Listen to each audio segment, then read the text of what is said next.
I want to tell you about mass timber. Mass timber is basically a modern way of working with wood, where you take small pieces of wood and you combine them into large pieces of wood. What's really cool about it is the pieces of wood that make up this slab are small timbers and they're farmed timbers. It's fast growing, it's mostly spruce. It is, in North America, a sustainable resource. So our forests actually have been growing over the last 50 years, not shrinking. And so when we grow these trees, they absorb carbon dioxide, they put out oxygen into the environment, and that carbon is locked up in the wood. So when we build a long-lasting building out of this, we're essentially sequestering carbon. And what's cool about it is not just that, but also we have this carbon sequestering resource instead of plastic and metal and fiberglass and all these other things that add carbon to the atmosphere.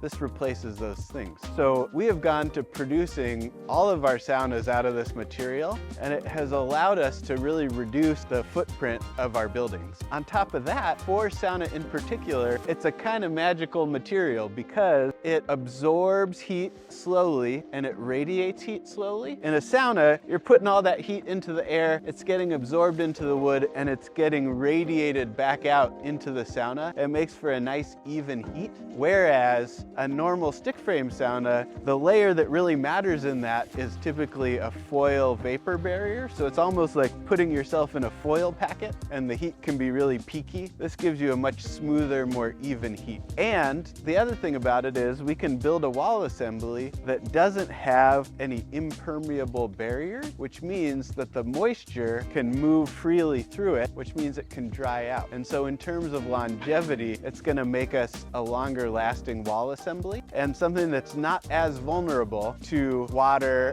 to leaks, to stuff like that. It's more likely to last a long time. We are the first people using cross-laminated timber for small buildings in North America, and we're the first people using it for saunas in North America. And so we've been doing some studies. We have a building up in the woods that is an instrumented CLT sauna. So we have moisture data over time from all different parts of the wall. And what we've been seeing is that these theories about how the wall will handle the environment turn out to be true. It's giving us a really long-lasting, sustainable wall. So it's not just good for the environment, it makes for a better sauna to be in, and it makes for a longer-lasting sauna.